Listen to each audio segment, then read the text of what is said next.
G'day guys, welcome to episode 129 of Ask Jack D, where Rosie's iPhone is falling on the floor. Today we are having a conversation. Oh, the screen smashed. It was already like that. She's having us on. Okay. The screen didn't smash anymore? Casualty of my birthday and New Year's Eve. Screen smashed a little bit more. Yeah. New Year's Eve casualty. Jesus. Today we are taking a conversation I've been having with hundreds of people, both individually and in the public forum over on Snapchat for the last 4 days, and we are bringing it in here to consolidate the discussion. What are the top 5 business myths that startup businesses and growth stage businesses buy into in the early days of the journey? 28 and I'm trying to shape history, pulling from the sky for some strength to take with me. Line up the stars, fly away quickly and push the world forward like a tidal wave hit me. I ride the wave swiftly, I fear no man. Check my titles, mate, quickly. Came from the sky with the G'day guys, welcome to episode 129 of Ask Jack D. Today is a very good episode because it was made in conjunction with you guys or with anybody that has me on Snapchat. If you don't, make sure you do. My username is Jack Delosa, as it is everywhere else. Someone sent me a question a little while ago. His name was Jokum. What was his question, Rosie? Hi Jack, big fan of yours. Got a question for you. What is the biggest myth in business, whether it be in the startup or once it's up and running? What's the biggest myth in business, whether it's in startup or whether it's up and running? I love this question so much. Rather than answering it, I posted it to my story and said, guys, you tell me, what do you guys reckon is the biggest myth? So over the last 3 or 4 days, I've had hundreds of myths come in. I've consolidated down into what I think are the top 5 business myths that people buy into, either when starting in business or when growing a business. This is an incredibly valuable conversation for any entrepreneur because a lot of the time there are misconceptions around what it means to be in business or how to become successful in business. So conversations like this help us see through that fog, help us cut through those myths. So let's get into it, and I'll bring it up somewhere on the screen. Number 1, the biggest myth in startup business right across the world is this: build it and they will come. This is simply not true, and anyone that's been in business has painfully discovered this firsthand.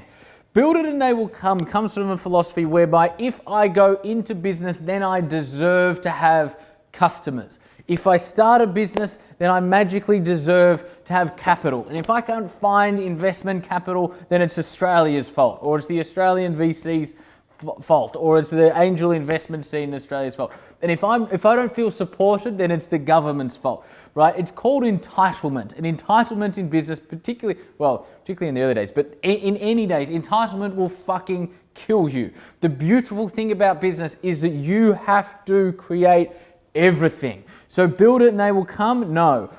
Build a great product that makes people go wow, go to market and market like crazy. Iterate according to the mistakes you make, iterate according to all the negative feedback you get, change 563 times over the period of 5 years, and then they sort of start to come, right? That's often what happens. Now, obviously, some businesses scale quicker than others. However, it is all about what you create and what you are able to create through hard work, right? Half of what we achieve in business comes down to like what we know, who we know, how good we are, how talented we are. Half comes down to how fucking hard you work. There is no way around it. How far you go in business will be directly relative to your level of obsession. We don't start a business, sit back and watch the customers or watch the money or watch the success roll in. Doesn't happen. Number 2, second biggest myth for startup businesses in Australia is the overnight success. Even overnight successes often take 25 years to become an overnight success. Even if you look at Mark Zuckerberg, for instance, right? He had several businesses prior to Facebook, and then even when he started Facebook, it was still, and that's incredibly fast, probably the fastest scaling business ever to be seen. However, it still took years, right? And that's fucking Facebook. So what I think a lot of early stage entrepreneurs need to understand is that patience is such a key. For me, I went into business like 17, 18. I'd been studying and researching management, psychology, leadership, business, politics since I was 14. Started when I was 18. Didn't make any money for the first sort of 4 or 5 years. Started to make money in year 6, right? So like in terms of is consistent, reliable cash flow. So that's often the timeline that it takes. This dream or the fantasy of the overnight success often has a detrimental effect because we buy into a fantasy that isn't real. And then when our reality doesn't line up with the fantasy, we think there's something wrong with us. There isn't. Business is slow. Business is a gradual game. Business requires you to be fully invested. And I don't mean financially, although maybe to a degree that too, but what I mean, fully invested your heart and your soul and your mind. And for a long time, this is a marathon, it's not a sprint. Overnight success do not exist, even though the media would love to make us think that they do. Number 3, the third startup myth. How are we doing so far, Rose? I'm just going to check in with Rose. She's smiling, I think she's having a brilliant morning this morning. Number 3 is, this was the first video. So did I say that this came to me through Snapchat? I did. Yeah, you did. Okay. The first video response I got was a person saying this. I went into business thinking that I'd have all of this time to go away and do other things.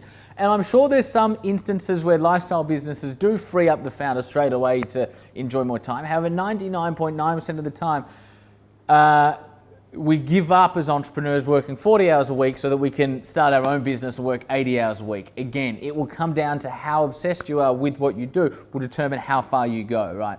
More often than not, the vast majority of times, when you go into business, you'll have a lot less time to do other things. If that's not a sacrifice that a person is willing to make, then business probably isn't the right path for them. Or they need to set up a highly non-touch business. But even then, if you don't put in the work, the business probably isn't going to become successful. So you've got to come into this game wanting it and wanting to do the work. You've got to fall in love with the work. We live in a culture that obsesses over the results, not the work. We obsess over the destination, not the journey. We obsess over the fruit and not the tree. That's really dangerous because we get a whole bunch of people wanting all of the materialistic things without falling in love with actually doing the work. The greatest entrepreneurs of all time, the greatest anybody of all time, are those who have fallen in love with the work and the journey. Paradoxically, it's those who often fall in love with the journey that ultimately find their way to arrive at the destination. Number 4, the first idea is the idea. My first business is got to be it. I'm married to this for the rest of my life. Often that's not the case. Often we do our apprenticeship. When I went into business, I'd studied so many entrepreneurs before that I knew it often took 2 or 3 businesses before somebody became successful. Now that's not a rule. Some people become successful in their first business. However, often the first business is the apprenticeship, right? It might not have been the best idea and we find that out later. We might not have executed on it well enough because we didn't know what we're doing yet. There's all of these unforeseeables and all of these lessons that we learn the first time around, which often means the second business or the third business or the fourth business is the one that really kicks. Now, that's not to say if you're doing a first business, do it half-assed and treat it just like an exercise. Give it your all because it might succeed. But if it doesn't, then don't feel like you have failed at business. You have just done your apprenticeship. Move on to the second one. Alex, I think Bear's eating your microphone, but I'm protecting it somewhat. And then number 5 is that it needs to be perfect. The 5th biggest myth in business all over the world is that it must be perfect before I launch. This is a really important point for so many people, and that is that perfection is the biggest enemy of progress. He's all right. Perfection is the biggest enemy of progress. Meaning, if you are not embarrassed with the first product you release, then you have waited too long. Business is a game of becoming comfortable being uncomfortable, finding perfection in imperfection, and knowing that nothing will ever be perfect, regardless of how good the business gets, regardless of how well you build the foundation, regardless of how well you build the infrastructure. It doesn't matter. If you grow, you might have less headaches, but there'll be bigger headaches, right? Bigger obstacles. Nothing will ever be perfect, particularly when it comes to product, particularly when it comes to market, everything, right? So do not wait for perfection before you launch. Launch. Those who wait for the stars to align before they move never end up moving. They're always waiting for this or waiting for that. Those who succeed, particularly those who succeed in business, are those who begin before they are ready. You will never be ready. We just need to go anyway. And that's not just starting a business, that's taking the next thing or bringing on the next person or taking the next project or filming the next video. We all want more time, we all want more information, we all want more resource, we all want more perfection. We need to learn to live in a reality of imperfection and find the beauty in that and enjoy that and embrace that. So there you go. Top 5 business myths. What I want to ask you guys is this. In the comments below, what is your what is the biggest business myth that you have become aware of? It might be one that I've said, it might be one that I haven't said. What do you think the biggest business myths are? As I said, this has been an ongoing conversation I've been having. It's 11:11. I love that. It's I've been having on my Snapchat with my people. So add me there if you want to have these sorts of discussions every day. The username is Jack Delosa. I look forward to seeing you guys on the Snap, episode 129. Speak to you guys tomorrow. 'Cause I'm lighting up the stars. You know I'm